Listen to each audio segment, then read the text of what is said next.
Hi, I'm David and welcome to day 11 of our reading through John Piper's little book, Good News of Great Joy. We're reading this to prepare ourselves to celebrate Christmas rightly and focus on the right things. And today we read, Since therefore the children share in flesh and blood, he himself likewise partook of the same things, that through death he might destroy the one who has the power of death, that is, the devil, and deliver all those who through fear of death were subject to lifelong slavery. Hebrews 2:14-15 I think is my favourite Advent text because I don't know any other that expresses so clearly the connection between the beginning and the ending of Jesus' earthly life, between the incarnation and the crucifixion. These two verses make clear why Jesus came, namely to die. They would be great to use with unbelieving friends or family members, to walk them step by step through your Christian view of Christmas. It might go something like this, a phrase at a time. First, since therefore the children share flesh and blood.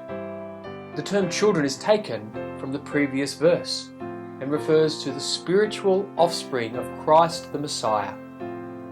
These are also the children of God, John 1:12. In other words, in sending Christ, God has the salvation of his children especially in view. It is true that God so loved the world that he gave Jesus, John 3:16. But it is also true that God was especially gathering the children of God who are scattered abroad, John 11:52. God's design was to offer Christ to the world and to effect the salvation of his children. You may experience adoption by receiving Christ. 2. He himself likewise partook of the same things, flesh and blood. This means that Christ existed before the incarnation. He was Spirit, he was the eternal Word, he was with God and was God, John 1:1, Colossians 2:9. But he took on flesh and blood. He clothed his deity with humanity. He became fully man and remained fully God.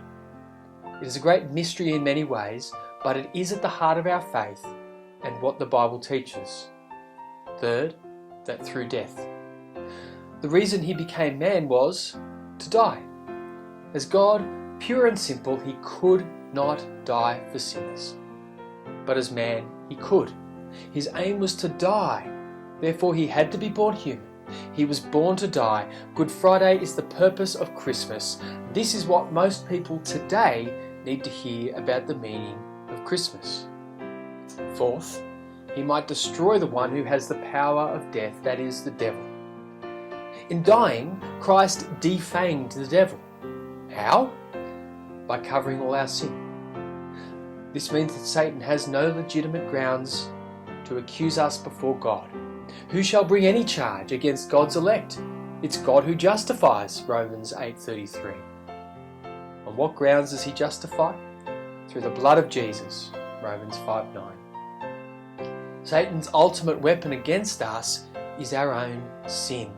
If the death of Jesus takes it away, the chief weapon of the devil, the one mortal weapon that he has, is taken out of his hands. He cannot make a case for our death penalty because the judge has acquitted us by the death of his Son. And fifth, and deliver all those who through fear of death were subject to lifelong slavery. So we are free from the fear of death. God has justified us. Satan cannot overturn that decree. And God means for our ultimate safety, to have an ultimate and immediate effect on our lives. He means for the happy ending to take away the slavery and fear of the now. If we do not need to fear our last and greatest enemy, death, then we do not need to fear anything. We can be free for joy, free for others.